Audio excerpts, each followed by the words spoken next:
Hi everyone, welcome to the channel. So आज के इस वीडियो में हम बात करने वाले हैं कि अगर आप बीएससी नर्सिंग एंट्रेंस एग्जाम की प्रिपरेशन कर रहे हैं तो आपको किस तरीके से अपनी प्रिपरेशन करनी चाहिए जिससे आपको एक अच्छा गवर्नमेंट कॉलेज अलॉट हो, या फिर अगर आपको प्राइवेट कॉलेज भी अलॉट होता है तो आपको एक अच्छे ग्रेड का प्राइवेट कॉलेज अलॉट हो। तो वीडियो को एंड तक देखना और अगर यूजफुल लगे तो चैनल को सब्सक्राइब जरूर करना। तो चलो स्टार्ट करते हैं। सबसे पहले अगर हम इसकी सिलेबस की बात करें, क्योंकि देखो एक ना बेसिक कॉन्सेप्ट होता है किसी भी एग्जाम को अगर आपको क्लियर करना है तो सबसे पहले आपको अगर उसका बेसिक कॉन्सेप्ट क्लियर करना है तो उसका सिलेबस क्लियर होना चाहिए कि आपको किस पैटर्न पे तैयारी करनी है।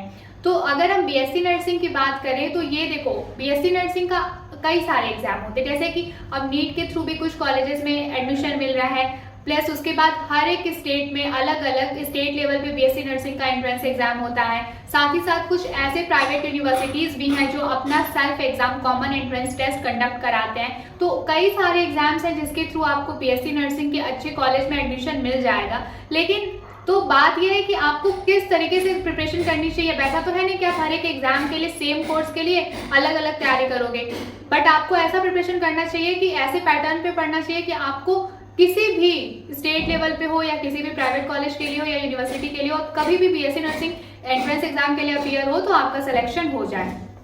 सबसे पहले हम सब्जेक्ट्स की बात करें तो देखो जो कॉमन सब्जेक्ट्स होते हैं वो ऑलमोस्ट सभी कॉलेज के लिए सेम होते हैं, चाहे आप स्टेट लेवल पे एग्जाम दो, नेशनल लेवल पे एग्जाम दो या फिर किसी प्राइवेट यूनिवर्सिटी के लिए एग्जाम दो। जैसे कि अगर मैं सब्जेक्ट्स की बात करूँ तो physics, chemistry, biology and general English and फिर आपका जनरल साइंस पूछता है, ठीक है, या फिर जनरल नॉलेज पूछेगा। तो देखो जो फिजिक्स, केमिस्ट्री, बायोलॉजी है वो तो लिमिटेड है, जैसे कि उसमें आपको 11th और 12th की एनसीईआरटी अगर आप पढ़े रहोगे, आपका बेसिक कंसेप्ट क्लियर रहेगा तो आप अच्छे क्वेश्चंस कर लोगे, इजिली कर लोगे। मतलब कि अगर मान लो 1-2 क्वेश्चन आउट ऑफ एनसीईआरटी आ भी जाता है तो उससे ज्यादा इम्पैक्ट आपके रिजल्ट पे नहीं पड़ेगा। बट बात करें अगर हम जनरल इंग्लिश की या फिर जनरल साइंस या कहूँ जनरल नॉलेज की, तो थोड़ा सा प्रॉब्लम आ जाता है कि कौन सी बुक रेफर करें, किस तरीके से प्रिपरेशन करें, क्योंकि जनरल इंग्लिश के लिए कोई एक स्पेसिफिक सिंगल बुक नहीं है जिसको पढ़ के आप किसी भी एग्जाम में चले जाओगे, या फिर जनरल नॉलेज के लिए कोई एक स्पेसिफिक चैप्टर नहीं है। जनरल नॉलेज बहुत ही वास्ट है, ठीक है, अलग अलग फील्ड का बहुत ही वास्ट है। तो सबसे पहले हम उन सब्जेक्ट से स्टार्ट करते हैं जिसका सिलेबस लिमिटेड है, जिसमें कि आता है आपका फिजिक्स, केमिस्ट्री, बायोलॉजी।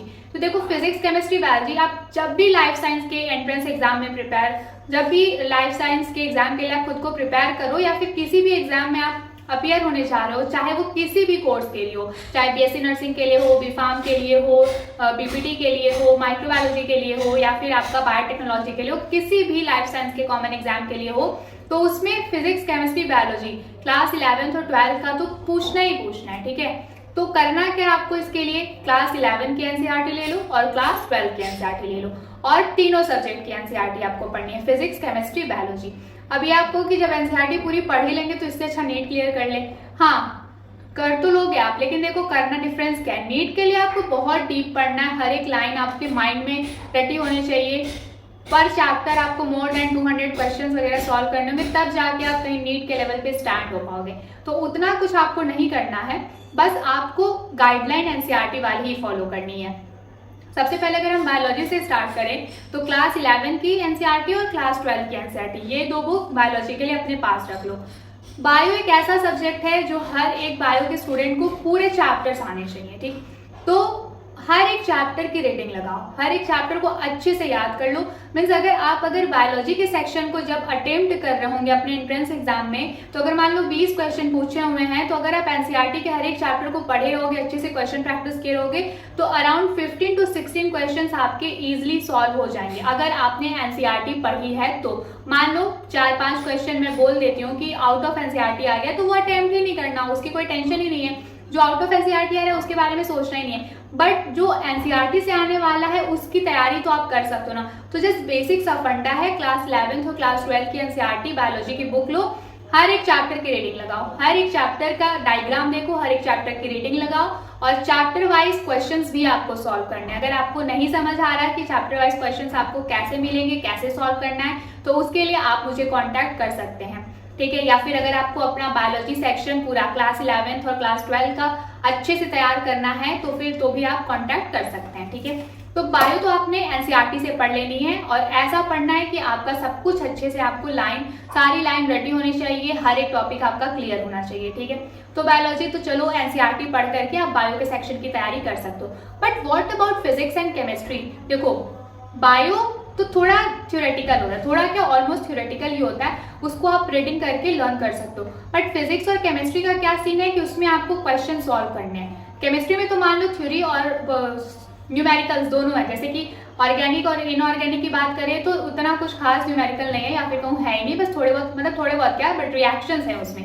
लेकिन जो फिजिकल केमिस्ट्री वाला पार्ट है उसमें तो आपको न्यूमेरिकल सॉल्व करना है, तो केमिस्ट्री को थोड़ा होल्ड करके साइड में करते हैं, पहले हम फिजिक्स की बात कर लेते हैं। अगर आप बीएससी नर्सिंग एंट्रेंस एग्जाम के लिए फिजिक्स की तैयारी करते हो, फिजिक्स पढ़ते हो, तो उसमें आपको क्या पढ़ना है, बहुत डीप जाने की जरूरत नहीं है। फिजिक्स के हर एक चैप्टर का फॉर्मूला आपको पता होना चाहिए, जैसे कि हर एक चैप्टर में कुछ स्पेसिफिक फॉर्मूलाज होते हैं ना, जैसे कि अगर आपके काइनेमेटिक्स की बात करूं तो डिस्टेंस, डिस्प्लेसमेंट, वेलोसिटी, स्पीड, इन सारी चीजों का फॉर्मूला, इस पे फॉर्मूला बेस्ड क्वेश्चंस आपके तैयार होने चाहिए। इसी तरीके से हर एक चैप्टर जो भी है, जैसे कि आपका ऑप्टिक्स की बात करूं क्लास 12 का, तो उसमें आपको मिरर, रिफ्लेक्शन, रिफ्रैक्शन, जितने भी लॉ हैं, जितने भी फॉर्मूला हैं, ये सब कुछ आपको सभी चैप्टर्स के, एटलीस्ट फिजिक्स में सभी चैप्टर के फॉर्मूला आपको पता होने चाहिए और फॉर्मूला बेस्ड क्वेश्चन आपको सॉल्व करना आना चाहिए।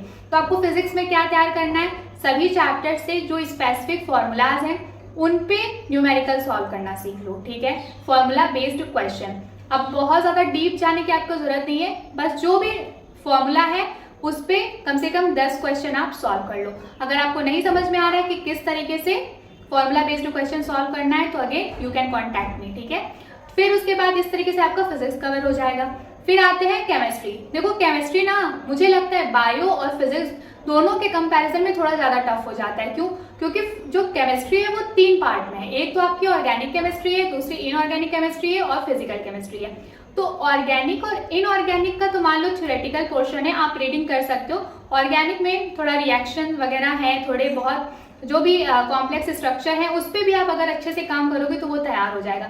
बट बात जब फिजिकल केमिस्ट्री की करते हैं तो उसमें तो आपको सारे फॉर्मूला रटे होने चाहिए, पूरी थ्योरी आनी चाहिए और साथ ही साथ न्यूमेरिकल भी सॉल्व करना आना चाहिए। तो ये कुछ ज्यादा ही टफ हो जाएगा एक बीएससी नर्सिंग एंट्रेंस लेवल के हिसाब से। तो आपको केमिस्ट्री कैसे पढ़नी है, केमिस्ट्री में जो इनऑर्गेनिक के चैप्टर्स हैं उसके लिए आप हर एक चैप्टर की रीडिंग कर लो। तो जब आप रीड करोगे ना तो बीच में से कुछ स्टेटमेंट्स आपको खुद समझ में आएंगे कि हाँ ये इंपॉर्टेंट स्टेटमेंट है, उसको जस्ट हाईलाइट करते जाओ। तो इस तरीके से बुक पे रीडिंग करने के साथ साथ आपकी हाईलाइटेड नोट्स भी बन जाएगी और फिर जस्ट उसको रिवाइज वाला फॉर्मूला अपनाना। तो इस तरीके से आपकी इनऑर्गेनिक केमिस्ट्री का तैयार हो जाएगा।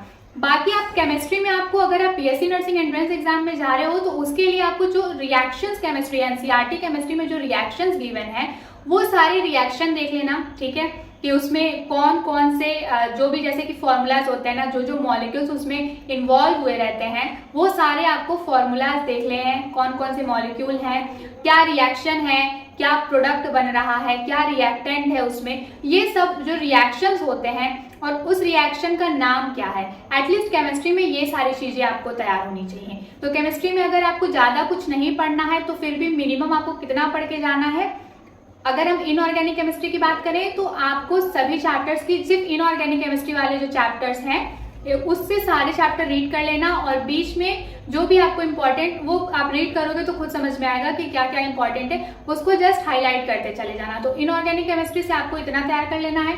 फिर जब ऑर्गेनिक केमिस्ट्री की बात आते हैं करोगे आप, तो जैसे हेलो एल्केन है, हेलो एरेन है, एल्कोहल है, फिनॉल है, इथर है, तो इसके जो कंपाउंड्स होंगे आप उनके स्ट्रक्चर को अच्छे से पढ़ लेना, उनका स्ट्रक्चरल फॉर्मूला देख लेना, किस तरीके से रिएक्शन में वो इन्वॉल्व हो रहे हैं, फिर क्या रिएक्टेंट लग रहा है, क्या प्रोडक्ट बन रहा है, ये सारी जो बेसिक चीजें हैं केमिस्ट्री की वो आप अच्छे से देख लेना। जितने भी टाइप्स के रिएक्शंस होते हैं केमिस्ट्री का एक उसका अलग से नोट्स बना लेना। पूरी एनसीईआरटी केमिस्ट्री के एनसीईआरटी में जितना भी रिएक्शन गिवन है सिर्फ रिएक्शन भी पढ़ लोगे तो भी आपका कम से कम 5-6 क्वेश्चन तैयार हो जाएगा। क्योंकि अगर केमिस्ट्री से बेसिक देखा जाए तो रिएक्शन पूछता है किसी भी एंट्रेंस एग्जाम में जिसमें केमिस्ट्री है आपके सिलेबस का पार्ट, ठीक है। तो इस तरीके से आप ऑर्गेनिक और इनऑर्गेनिक केमिस्ट्री भी तैयार कर लेंगे। लेकिन बात जब फिजिकल केमिस्ट्री की आती है तो क्या आप पूरा न्यूमेरिकल सॉल्व करेंगे? ऑफ कोर्स नहीं सॉल्व करेंगे, क्योंकि अगर आपको इतना डीप पढ़ना होता, डीप तैयारी करनी होती तो आप नीट के लिए भी अपीयर हो सकते थे। बट सिंस आप एक बीएससी नर्सिंग एंट्रेंस एग्जाम के लिए अपीयर हो रहे हो तो मैं आपको सिर्फ उतना ही बताऊंगी जितना मेरे अकॉर्डिंग लगता है कि हाँ इतना सही है, इतना सफिशियंट है, आपको इतना जरूर पढ़ना चाहिए। तो देखो जब फिजिकल केमिस्ट्री की बात आएगी ना तो कुछ टॉपिक्स हैं जो आपको बहुत अच्छे से आने चाहिए, जैसे कि मोल, ठीक है, मोल फ्रैक्शन आपको पता होना चाहिए, फॉर्मूला पता होना चाहिए और उस पर किस तरीके से न्यूमेरिकल सॉल्व होता है वो देखना होगा। मोल फ्रैक्शन देख लेना, मोलैलिटी देख लीजिएगा, मोलैरिटी देख लीजिएगा। सिर्फ ये 3 टॉपिक भी अगर आप फिजिकल केमिस्ट्री से अच्छे से तैयार कर लेते हैं और इस पे थोड़े बहुत न्यूमेरिकल सॉल्व कर लेते हैं तो आपका केमिस्ट्री का भी एक बहुत major portion BSc nursing entrance exam के लिए तैयार हो जाएगा। तो एक बार फटाफट से ये सारी चीजों को हम समराइज करते हैं कि आपको फिजिक्स, केमिस्ट्री, बायोलॉजी में क्या क्या पढ़ना है। तो अगर मैं बायो की बात करूं तो क्लास 11th और क्लास 12 की एनसीईआरटी आपको हर एक चैप्टर को पढ़ना है, हर एक लाइन को पढ़ना है और सभी डायग्राम्स को अच्छे से देखना है, ठीक है। आपको ऐसा करने से जब मान लो अगर 20 क्वेश्चन पूछेंगे बायोलॉजी से तो एटलीस्ट आपके 14 से 15 क्वेश्चन इजीली सॉल्व हो जाएंगे अगर आप एनसीईआरटी की हर एक लाइन पढ़े रहोगे, हर एक डायग्राम को याद किए रहोगे। तो देखो थ्योरेटिकल पोर्शन है, बहुत ज्यादा इसमें दिमाग लगाने की जरूरत नहीं है, बस अच्छे से पूरी डेडिकेशन और फोकस्ड होकर के आपको एनसीईआरटी की हर एक लाइन पढ़नी है तो आपका बायोलॉजी अच्छे से तैयार हो जाएगा। फिर हम फिजिक्स पे आते हैं। तो फिजिक्स में आपको क्या करना है, सभी चैप्टर से फॉर्मूला बेस्ड क्वेश्चंस, ठीक है, सभी चैप्टर में कुछ स्पेसिफिक फॉर्मूलाज होते हैं, उन सभी फॉर्मूला पे जो डायरेक्टली फॉर्मूला बेस्ड क्वेश्चंस होते हैं वो आपको तैयार कर लेना है। तो फिजिक्स में अगर आप सिर्फ इतना भी पढ़ लोगे तो भी आप फिजिक्स में अच्छा करके आएंगे अपने बीएससी नर्सिंग एंट्रेंस एग्जाम में। फिर अब केमिस्ट्री पे आते हैं। तो केमिस्ट्री 3 पार्ट में, ऑर्गेनिक, इनऑर्गेनिक और फिजिकल केमिस्ट्री, ठीक है। तो अब इन तीनों पार्ट में कैसे करना है, जो ऑर्गेनिक केमिस्ट्री वाला पार्ट है उसमें आपको क्या क्या देखना है, देखने को तो आप एक्स्ट्रा भी देख सकते हो बट ये जो मैं टॉपिक्स बता रही हूँ उसको जरूर देखना। जो भी जैसे अल्कोहल, फिनॉल, ईथर्स, इसमें जितने भी कंपाउंड्स हैं, ठीक है, उनका जो कॉम्प्लेक्स स्ट्रक्चर है वो किस तरीके से रिएक्शन में पार्टिसिपेट कर रहे हैं, क्या रिएक्टेंट है, क्या प्रोडक्ट बन रहा है, ये सारी चीजें आपको अच्छे से ऑर्गेनिक केमिस्ट्री में देख लेनी है, ठीक है। फिर उसके बाद इनऑर्गेनिक केमिस्ट्री की बात करें तो जो चैप्टर्स हैं गिवन इनऑर्गेनिक में उसमें आपको रीडिंग बहुत अच्छे से लगानी है और साथ में हाइलाइटर रख लेना, बुक में जो जो स्टेटमेंट आपको इंपॉर्टेंट लगे उसको हाईलाइट करते जाना। एंड ओवरऑल एनसीईआरटी की केमिस्ट्री के बुक में जितने भी रिएक्शन गिवन है सबका एक अलग से नोट्स बना के पढ़ लीजिएगा, सारे रिएक्शन को एक पास लिख लीजिएगा, सब रिएक्शन अच्छे से पढ़ के जाना क्योंकि रिएक्शन से भी डायरेक्टली क्वेश्चन आ जाते हैं जिसमें रिएक्टेंट के बारे में पूछ लेंगे या फिर आपके प्रोडक्ट के बारे में पूछ लेंगे, ठीक। फिर उसके बाद फिजिकल केमिस्ट्री ज्यादा उसको डीप में पढ़ने की जरूरत नहीं है क्योंकि आप just BSc nursing entrance exam के लेवल के हिसाब से अगर मैं बताऊं तो कुछ टॉपिक जैसे 2-3 टॉपिक बहुत अच्छे से आपको आना चाहिए, mole fraction, molality and molarity, ठीक है। इन तीनों चीजों पे मीन्स आपका ओवरऑल मोल कॉन्सेप्ट क्लियर होना चाहिए। इन सारी 3 चीजों पे अच्छे से इसको देख लीजिएगा, समझ लीजिएगा, इसका फॉर्मूला पढ़ लीजिएगा और इस पे न्यूमेरिकल किस तरीके से सॉल्व करने हैं वो देख लेना। तो फिजिक्स, केमिस्ट्री, बायोलॉजी, ये 3 सब्जेक्ट आपका बीएससी नर्सिंग एंट्रेंस एग्जाम के लिए अगर आप इस तरीके से पढ़ के इतना पोर्शन भी तैयार कर लेते हैं तो भी आप बहुत ज्यादा मतलब आप समझ लो कि आप अराउंड 50 to 55% तक आपका प्रिपरेशन हो गया है। अब बात करते हैं 2 ऐसे सब्जेक्ट की जो बीएससी नर्सिंग एंट्रेंस एग्जाम में तो आएगा लेकिन 11th-12th में डायरेक्ट इसका कोई कनेक्शन नहीं है, जो है आपका जनरल इंग्लिश और जनरल नॉलेज। तो देखो जनरल इंग्लिश के लिए बहुत ज्यादा डरने की जरूरत नहीं है। जो आप 9-10 तक जनरल इंग्लिश हम पढ़ते हैं ना, मतलब ग्रामर जो आपने 7th-8th में पढ़ा होगा, एक्टिव वॉइस, पैसिव वॉइस, ठीक है, एंटोनिम्स, सिनोनिम्स, ये सारी जो चीजें होती हैं सिर्फ यही सारी चीजें पूछती हैं जनरल इंग्लिश में, बहुत ज्यादा कुछ टफ नहीं पूछता है। जंबल वर्ड्स पूछ लेगा, ठीक है, थोड़े बहुत ग्रामेटिकल यूजेस जो सेंटेंस का होता है, करेक्ट, इनकरेक्ट, इस टाइप की जो नॉर्मल इंग्लिश होती है वो पूछता है, बहुत ज्यादा टफ नहीं पूछता। तो जनरल इंग्लिश के लिए आप कुछ भी कोई भी साइट रेफर कर सकते हैं या फिर नहीं समझ में आए तो ओवरऑल आप किसी भी सब्जेक्ट के लिए मुझसे कॉन्टैक्ट कर सकते हैं। बट अगर आप अपने साइड से देखना चाहो तो जनरल इंग्लिश आप गूगल पे देख लेंगे या फिर कहीं भी, तो बहुत सारे क्वेश्चंस आपको इजीली मिल जाएंगे। तो जनरल इंग्लिश में सिर्फ आपको इतना ही तैयार करना है, बहुत ज्यादा इसके लिए डरने की जरूरत नहीं है। जो आपने स्कूल में पढ़ा है ना 6 से लेकर के 10 तक की जो इंग्लिश ग्रामर जो होता है वही पूछता है, उससे कुछ बाहर का या फिर कोई बहुत हाई स्टैंडर्ड लेवल का नहीं पूछता है। अब बात करते हैं जीके की।